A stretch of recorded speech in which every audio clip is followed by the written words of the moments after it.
Hello दोस्तों, नमस्कार। मैं आप लोगों का हार्दिक अभिनंदन करता हूँ अपने टेररवार स्टॉक मार्केट यूट्यूब चैनल में। जो लोग फर्स्ट बार विजिट कर रहे हैं, ये तीनों अपना है, तीनों को सब्सक्राइब कर लीजिए, बात खत्म। ठीक है? चलिए, तो ये देखिए, है ना? और ये अपना टेलीग्राम है, तो टेलीग्राम को भी ज़रूर ज्वाइन कर लीजिए। ठीक है? चलिए शुरू करते हैं अभी चर्चा। देखिए दोस्तों, ऐसा है कि आप लोगों को पता ही है कि यूट्यूब की दुनिया है, ये वर्चुअल दुनिया है, तो इसीलिए हम लोग को भी काफ़ी अपना शब्द को रोक-रोक के बोलना पड़ता है, जिससे आप लोग इस चीज़ को समझते हैं। इसके लिए मैं आप लोगों का तहे दिल से धन्यवाद देता हूँ। जो चीज़ समझाना चाहा, ये वाला आप समझ गए। अच्छी बात है। सिस्टम का भी समझ गए और अपना भी समझ गए। 19-20 तो साहब होते ही रहता है, ठीक है? जो मैं बताना चाह रहा था, वहाँ तक पहुँच गए, बस अपना काम हो गया। ठीक है? चलिए, आगे बढ़ते हैं। फिलहाल अभी हम चर्चा करते हैं कि अभी देखिएगा, अभी आप लोग वो वीडियो देखे हैं, आप लोगों को समझ में कुछ आया है। अभी देखिएगा, एक और न्यूज़ पे बात करते हैं, है ना? जब सरकार आई थी, हम ये नहीं कह रहे, देखिए मेरा किसी भी पार्टी पॉलिटिक्स से कोई मतलब नहीं है। हम लोग शेयर मार्केट का आदमी है साहब, एकदम वही बात करेंगे जो अपना है। तो जन धन योजना, है ना? ये खोला गया, मतलब पीएम के द्वारा अकाउंट खोला गया। इसका बहुत अच्छा बेनिफिट मिला। 2020 में कोरोना के समय सभी को अकाउंट में फ्रीबीज़ गया, पैसा गया, सारी सुविधाएँ गई, बीच में कोई बिचौलिया नहीं रहा। तो ये सब अच्छी इसकी उपलब्धियाँ हैं। लेकिन जो 10 साल में 52 करोड़ अकाउंट खुला, इससे गवर्नमेंट को क्या बेनिफिट हुआ? तो आप बोलिएगा क्या बेनिफिट हुआ सर? कुछ नहीं हुआ, इतना तो अकाउंट खुला और सबको पैसा जो है वहाँ तक पहुँच गया। तो मैं इतना तो मेरे को पता ही है कि अगर अकाउंट एसबीआई में खोलिएगा, तो मिनिमम ₹500, है ना? शायद 500 या 1000 ऐसी है ना, चलो 500 ही पकड़ लेते हैं। 500 ₹1000 है, या तो ज़ीरो बैलेंस पे भी खुल रहा होगा, हो सकता है।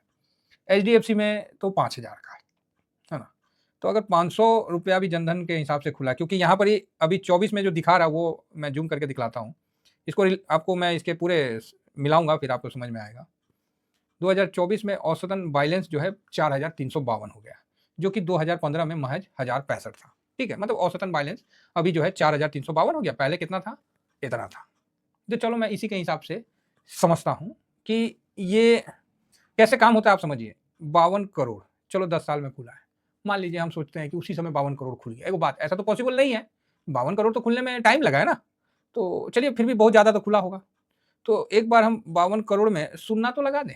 हाँ, इकाई, दहाई, सैकड़ा, हज़ार, 10,000, लाख, 10 लाख, करोड़, 10 करोड़, 52 करोड़ इंटू 500। ये तो 1065 बोल रहा है, हम चलो 500 रखते हैं, है ना? तो ऐसे ही आधा हो गया। तो इसके हिसाब से ये हो जाएगा इकाई, दहाई, सैकड़ा, हज़ार, 10,000, लाख, 10 लाख। 26,000, है ना? हाँ, बराबर है। 26,000 करोड़, ठीक है। कितना करोड़? 26,000 करोड़ पैसा सरकार के पास चला गया। किसके माध्यम से? तो पब्लिक से, पब्लिक के माध्यम से। ये मिनिमम बता रहा हूँ। कितना पैसा चला गया गवर्नमेंट गवर्नमेंट के पास? जो लिक्विडिटी बाहर था, वो लिक्विडिटी बैंक में कितना आ गया? तो 26,000 करोड़। तो आप बोलिएगा ओह! मतलब जहाँ कुछ नहीं था, वहाँ 26,000 करोड़ मार्केट में आ गया।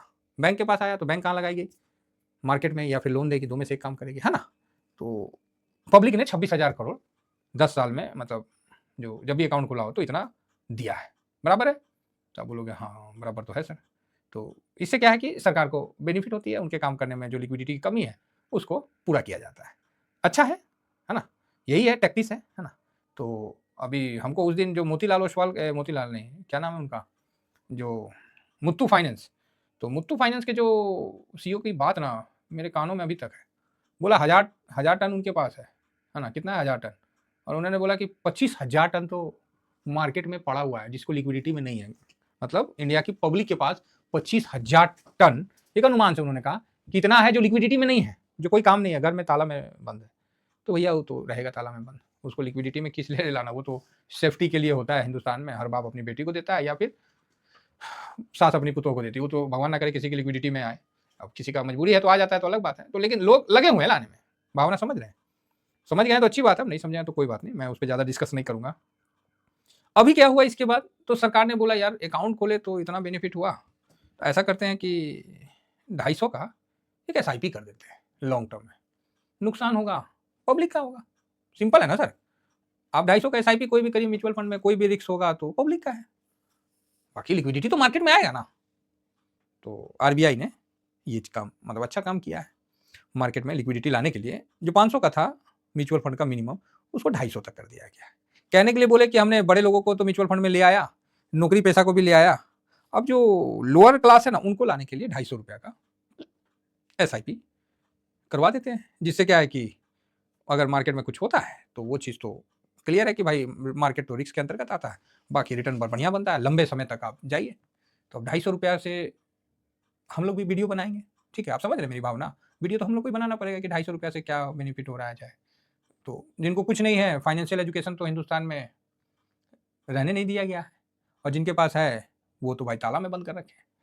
तो 250 का एक और एक जुमला जो मिला है, इससे बाजार को बेनिफिट होगा ही होगा, क्योंकि अभी SBI ने जन निवेश SIP करके एक बना दिया है, जिससे क्या है कि अब 250 का डायरेक्ट ट्रांजेक्शन होगा, कोई इसमें बीच में ब्रोकर वगैरह नहीं है, ऐसा इनका कहना है, और डायरेक्ट ट्रांजेक्शन होगा। UPI में इसने पेटीएम के साथ अपना पार्टनरशिप कर लिया है 250 रुपया SIP के अंदर में, तो ग्रोथ फंड में इनका पैसा जाएगा, ऐसा अभी कहना है। और इस पर सेबी का भी मतलब लग गया है मुहर, है ना। तो सेबी का भी मतलब ये था कि महीना मिनिमम 250 का हो, जिससे गरीब आदमी का भी भला हो। सर भला कोई नहीं चाहता बात समझ रहे हैं यहाँ है कि लिक्विडिटी RBI कितना डालेगा, तो दिमाग तो लगाना ही है, समझ रहे हैं। 2014 में आए तो लिक्विडिटी बढ़ाना था, तो उस समय जनधन योजना के आधार पर अकाउंट खोला गया। देखिए ये सब मतलब आप समझिए, मैं किसी को गलत या सही कह नहीं रहा हूँ प्लीज़, नहीं तो फिर वही हो जाएगा, अरे हम भी काहे खामोखा ज़्यादा बोल देते हैं। तो मतलब उस समय भी आया था तो बढ़िया था, और 14 के बाद आप लोगों ने देखा कि काफ़ी अच्छा मार्केट का भी मतलब ग्रोथ हुआ, है ना। और 2014 के समय ना टोटल साल में SIP आता था 43,000 करोड़, ठीक है, और आपको दिखाएं कितना हज़ार करोड़ लिक्विडिटी ऐसे ही आ गया था, मिनिमम बताया हूँ, बल्कि उससे ज़्यादा आया था। तो उस समय तो इतना ही था, फिर धीरे धीरे बढ़ता गया और बढ़ता गया और बढ़ता गया, तो अच्छा रहा। इससे क्या है कि मार्केट भी नई ऊंचाइयों की तरफ गया है, और अभी देख लीजिए जितना पहले साल का था, अभी 2 महीना को मिला दे तो उससे ज़्यादा हो जाएगा, 26,400 और 26,000 तो ऐसी उससे ज़्यादा हो जाएगा, तो बढ़िया है। अब ये जो 250 वाला जो अभी खेला है, अगर ये पत्ता उसी की तरह सक्सेस हो गया, और सक्सेस होना है, अभी इसका प्रचार प्रसार होगा, इसका इतना प्रचार होगा, इतना प्रसार होगा कि मत बोलिए। अरे 250 रुपये का तो भैया आप निफ्टी 20 खरीद लो ना, हो तो गया काम खत्म, एक ही खरीद लो, काम खत्म है। हम लोग तो ये काम कर रहे हैं ना, हम तो 20 रुपये का SIP कर रहे हैं, जब मन करता है तो 20-30 रुपये हम 500 में डाल देते हैं, तो नया क्या है। लेकिन जो लिक्विडिटी जो व्यवस्थित नहीं थी, जो लोअर जो मतलब रेडी पटरी वाले अब टारगेट में हैं, तो अब क्या है व्यवस्थित हो जाएगी, पैसे जो हैं वो इकट्ठा होकर आएंगे और उसका सदुपयोग होगा, मार्केट में बढ़िया रहेगा, कंपनियां अच्छे से काम करेगी और देश के विकास में अच्छा है। तो ये अभी RBI के द्वारा बहुत ही अच्छा मतलब ये सुविधा किया जा रहा था, इसकी एक कमी थी, अब भावना समझ जाइएगा, हाँ इसकी एक कमी थी, तो ये किया गया है, जो कि बहुत ही अच्छा और सराहनीय विषय है, जिसे भुज मैडम का ये है ना, भुजे मैडम ना जी, हाँ बुच मैडम, हाँ तो बुच मैडम का एक वो मतलब ख्वाब था कि इस प्रकार का आए, जो जिससे क्या है कि ड्रीम था, समझ रहे हैं मेरी भावना। तो इनका एक ड्रीम था कि जन निवेश योजना के तहत 250 रुपया का जो SIP शुरू किया गया। सेबी प्रमुख बुच ने कहा, मेरे सबसे प्रिय सपनों में ये भी एक था। बताइए ऐसा ऐसा सपना देखा जाता है, बताइए जी, सपनों में पैसे देखा जाता है, जय हो जय हो जय हो है। अरे जाके कुंभ में नहाइए तो एक सपना सच होगा, तो सपनों में पैसा देख रहा है, ऑलरेडी पैसे पे बैठे हैं, ठीक है बढ़िया है, समझ गए होंगे। तो इसका पॉजिटिव व्यू आएगा मार्केट पे। ऐसी SIP जो है मार्केट को गिरने नहीं दे रहा, 26,000 करोड़ इतना मतलब DIS को पैसा मिल रहा है कि मार्केट को गिरने नहीं दे रहा, मार्केट को सही तौर पे करेक्शन नहीं होने दे रहा। FIS की बत्ती बंद है, बेच बेच के अब उसको लगता है कि अब लोटा मतलब कटोरा लेके आ जाएगा वो, ये सिचुएशन इतना बेच दिया है FIS कि FIS खुद दुखी है कि यार मार्केट गिर क्यों नहीं रहा है। तो चाचा मार्केट गिरेगा कैसे, हमारे पास भी है भाई, हमारे पास भी है, तो वही चीज़ है, बहुत बढ़िया है, बढ़िया है, ठीक है, अच्छा है, बहुत सुंदर। अब नेक्स्ट एक और खबर आ रहा था कि कोऑपरेटिव बैंक का भी कुछ लफड़ा मतलब इसमें हुआ है, तो एक क्या मतलब न्यूज़ है सर, ये देखिए कोऑपरेटिव बैंक था ना, तो इस पे 122 करोड़ रुपए का घोटाला का मतलब चल रहा है, तो इसमें पंगा हुआ है। तो इस तरह का हरकत मतलब क्या है ना, देश की छवि को खराब करता है। हालांकि ऐसा कोई बहुत बड़ा बैंक नहीं था, है ना, छोटा ही बैंक था, कोऑपरेटिव बैंक था, लेकिन इस तरह न्यू इंडिया कोऑपरेटिव बैंक, लेकिन इस तरह की जो हरकत है वो देश की कहीं ना कहीं छवि को धूमिल करती है ना, जो कि अच्छा नहीं है। इसीलिए साहब अब तो देख ही रहे बैंक भी, और ये सब होते रहेगा, ऐसा मत सोचिए कि ये सब समस्याएं नहीं आएगी, ये सब इस प्रकार की समस्या आते रहेगी। अब ये क्या होता है, कोऑपरेटिव बैंक लालच दे देते हैं लोगों को कि हम भाई ज़्यादा इंटरेस्ट देंगे, ज़्यादा देंगे। अब मान लीजिए SBI यही 7% दे रहा है, अब ये बोलेगा हम आपको 8.5 देंगे, लोगों का इंटरेस्ट हो जाता है। देखिए शेयर मार्केट बदनाम है, ठीक है, शेयर मार्केट बदनाम है, बाकी लोग बतेरे घूम रहे हैं अलग अलग स्कीम लेके, समझ गए, शेयर मार्केट तो खाली बदनाम है। तो देखिए यहाँ भी लोगों का पैसा गया, ठीक है। चलिए, तो अभी जो सेबी साहब ने यहाँ देखिए क्या करते हैं नहीं करते हैं, बाद में वही होगा कि सब बैंकों को बोलेंगे कि बचाओ भाई इसको भी, मजे लेने वाले लेके भाग जाएंगे 127 करोड़, बाकी अब ढोते रहो भाई, बैंक निफ्टी हम लोग का फिर से जेल आएगा। तो बाकी ये स्कीम जो है बहुत अच्छा स्कीम है, और इससे काफ़ी अच्छा म्यूचुअल फंड को सपोर्ट मिलेगा, और इससे मार्केट को भी काफ़ी सपोर्ट मिलेगा। एफआईएस के लिए एक नया संकट और आ गया है, ठीक है। चलिए इतना ही कहकर अपनी वाणी को विराम देता हूँ। थैंक यू वेरी मच, जय हिंद, जय भारत।